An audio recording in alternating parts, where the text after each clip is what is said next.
Hello प्यारे बच्चों, कैसे हैं आप।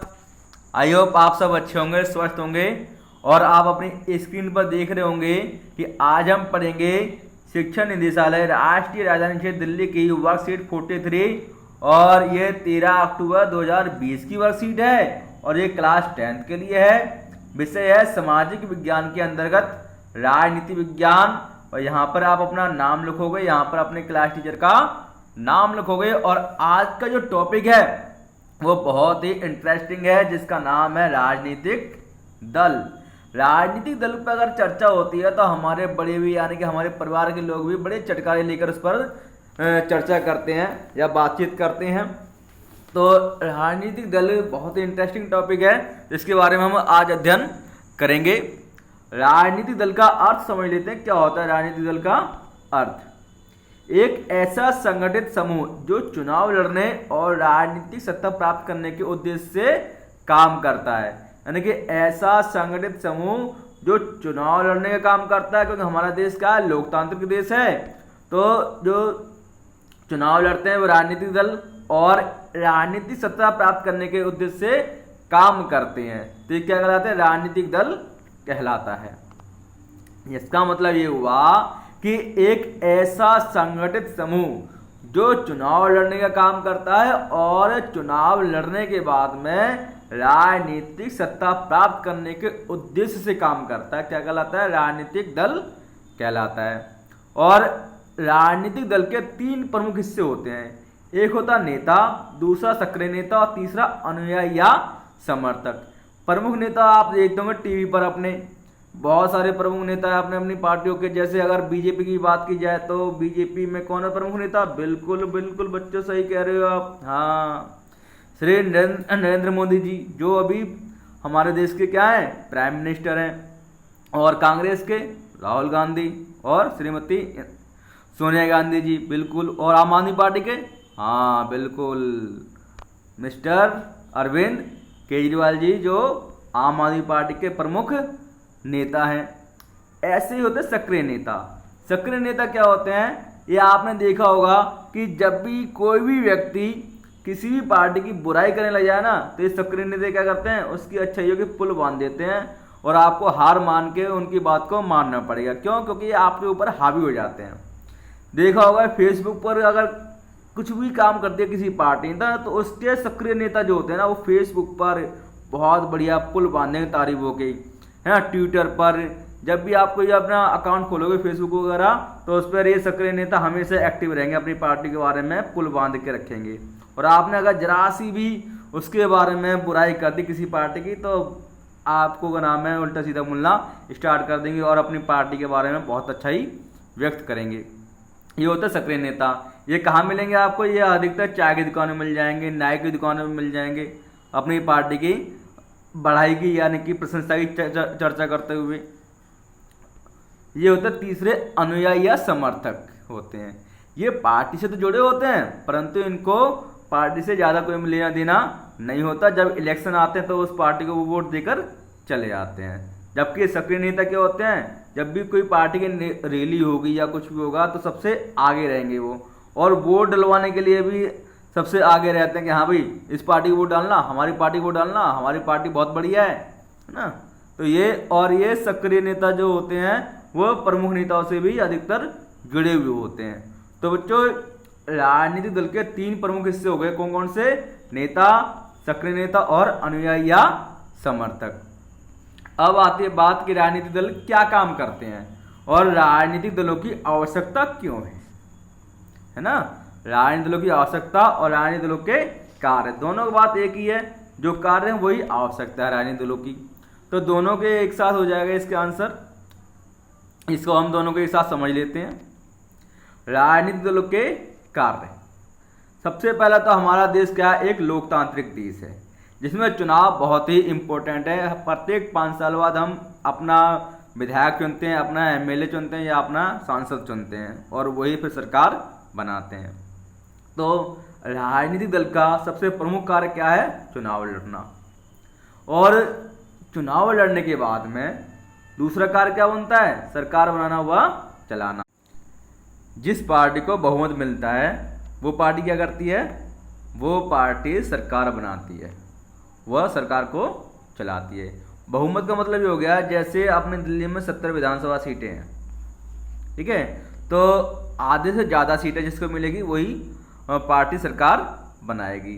जैसे दिल्ली में 35 प्लस सीटें जिस पार्टी के पास होंगी वो सरकार बनाते। जैसे अभी आम आदमी पार्टी की सरकार है तो इसके पास 35 से ज़्यादा सीटें विधानसभा में हैं, तो इसी वजह से आम आदमी पार्टी की सरकार दिल्ली में स्थापित की गई है।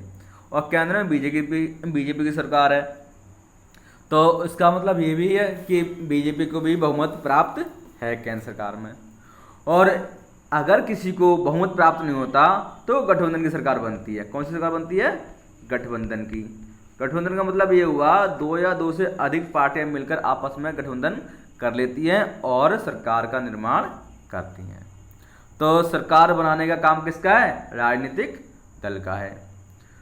तीसरा है विपक्ष की भूमिका। अब सारी राजनीतिक दल के जो सदस्य हैं सारे तो जीतते नहीं है भाई, सब तो जीत कर आते नहीं है, कुछ हार भी जाते हैं पार्टियां, है ना। सारे सदस्य जीतते नहीं हैं तो कुछ पार्टी के सदस्य हार भी जाते हैं। तो जब वो सरकार नहीं बना पाते तो क्या करते हैं? विपक्ष की भूमिका निभाते हैं और सरकार की क्या करते हैं? वो आलोचना करते हैं, कमियां निकालते हैं, आलोचना करते हैं या कमियां निकालते हैं। और सरकार में ना रहते हुए भी वो सरकार की अधिकतर जो कमियां होती हैं उनको वो दूर करते हैं अपनी आलोचना के द्वारा या उन पर दबाव बनाकर सरकार के ऊपर। नेक्स्ट है कानून बनाने में महत्वपूर्ण भूमिका। अब भाई कानून कहाँ बनते हैं? केंद्र में संसद में बनते हैं, है ना, और राज्यों में विधानसभा में बनते हैं। तो विधानसभा या संसद में जो सदस्य हैं, जैसे संसद में एमपी हैं, सांसद जिन्हें बोलते हैं, और विधानसभा में एमएलए हैं यानी कि विधायक बोलते हैं, यही मिलकर कानून बनाते हैं। और ये एमपी या एमएलए किससे जुड़े हुए थे? किसी न किसी राजनीतिक दल से जुड़े हुए होते हैं राजनीतिक दल से। इसी वजह से कहा जाता है कि कानून बनाने में भी राजनीतिक दल क्या करते हैं? महत्वपूर्ण भूमिका निभाते हैं। नेक्स्ट है जनमत का निर्माण करना, यानी कि राजनीतिक दल जनमत का निर्माण भी करते हैं, जनता की सोच का भी निर्माण करते हैं, जनता के सोच का निर्माण करते हैं, विचारों का निर्माण करते हैं। जैसे अभी 2014 में जब इलेक्शन हुए थे तब बीजेपी ने जनमत निर्माण किया अपने पक्ष में कि अच्छे दिन आने वाले हैं और अगर आप किसी और पार्टी को वोट दोगे तो अच्छे दिन नहीं आएंगे। इसका मतलब ये हुआ, है ना। और बीजेपी गवर्नमेंट बाद में बन गई, यानी कि जनमत का निर्माण कौन करते हैं? राजनीतिक दल जनमत का निर्माण करते हैं। और इसमें एक और देख लेते हैं, छठा कार्य जो उसमें नहीं देखा हुआ है कि राजनीतिक दल सरकार और जनता के बीच कड़ी का काम करते हैं, जनता के बीच कड़ी का काम करते हैं, यानी कि जनता और सरकार भी जो तालमेल स्थापित करते हैं।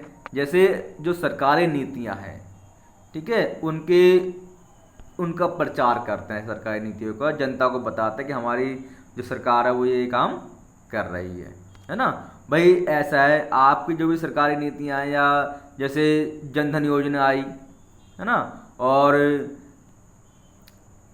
आवास योजना चल रही है आजकल, प्रधानमंत्री आवास योजना, और भी कई सारी योजनाएं हैं, तो उनके बारे में कौन बताते हैं? ये राजनीतिक दल बताते हैं। और अगर आपको कोई भी इसके बारे में सहायता प्राप्त होती है तब आप राजनीतिक दलों से के पास ही जा सकते हो। कैसे जा सकते हो?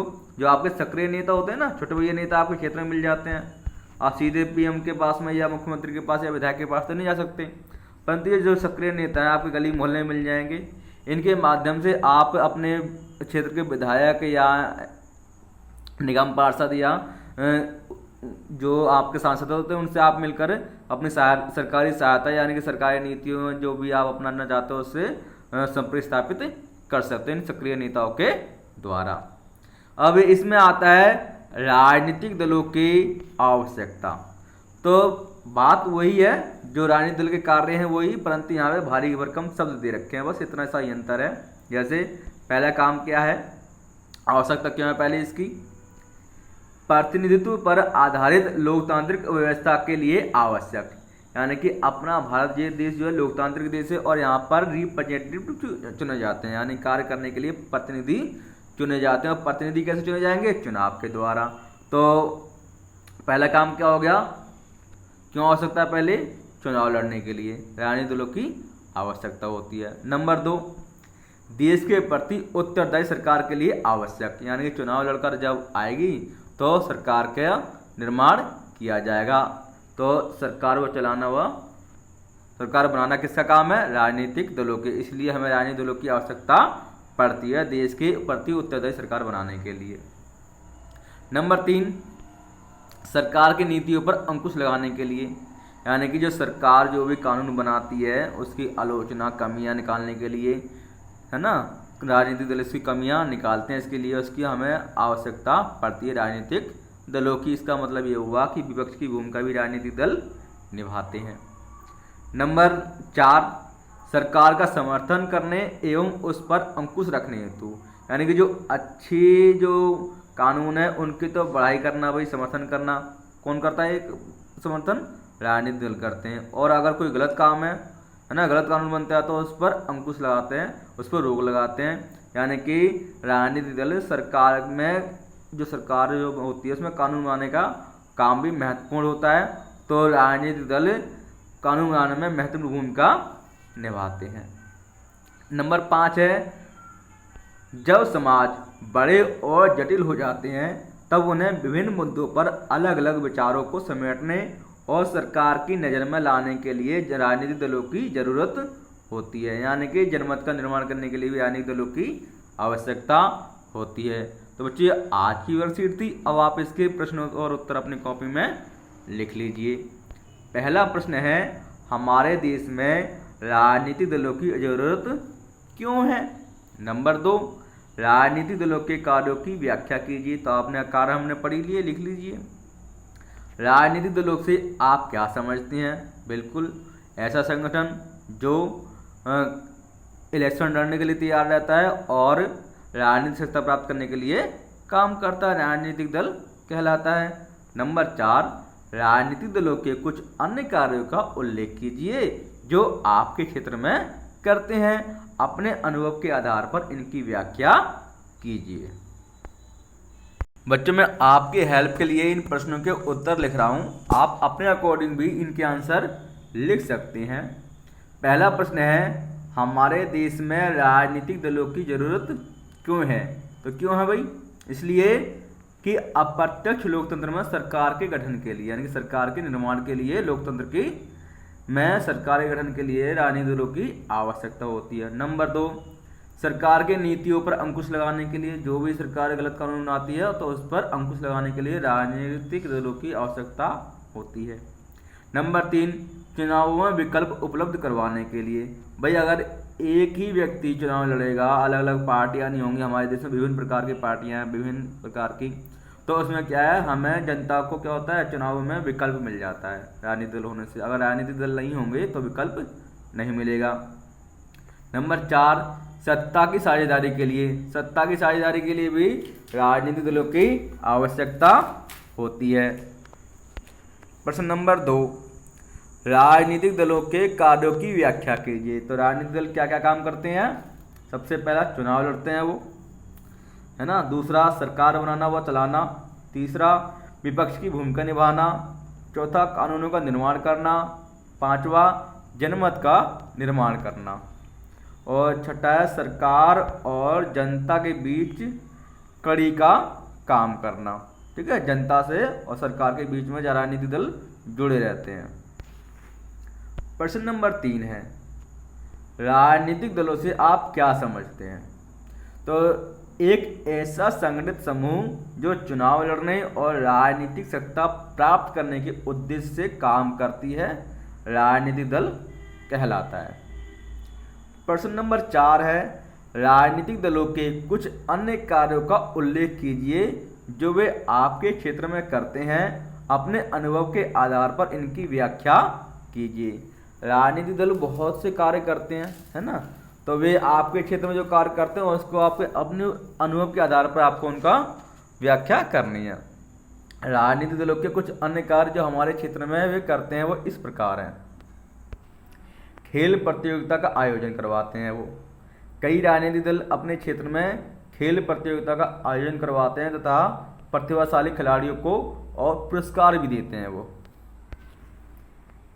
नेक्स्ट है चुनाव प्रचार। चुनाव से पहले वो राजनीतिक दल चुनाव प्रचार करते हैं। मूलभूत आवश्यकताओं को सामने लाना। राजनीतिक क्षेत्र की मूलभूत आवश्यकताओं को सरकार तथा जनता के समक्ष लाने का कार्य करते हैं। जो भी मूलभूत आवश्यकता है उनके क्षेत्र की, जैसे आपके विधायक हैं तो उनके क्षेत्र की जो भी समस्या है उनको जनता और सरकार के सामने लेके आते हैं वो। ठीक है, तो ये आज की बच्चों वर्कशीट थी।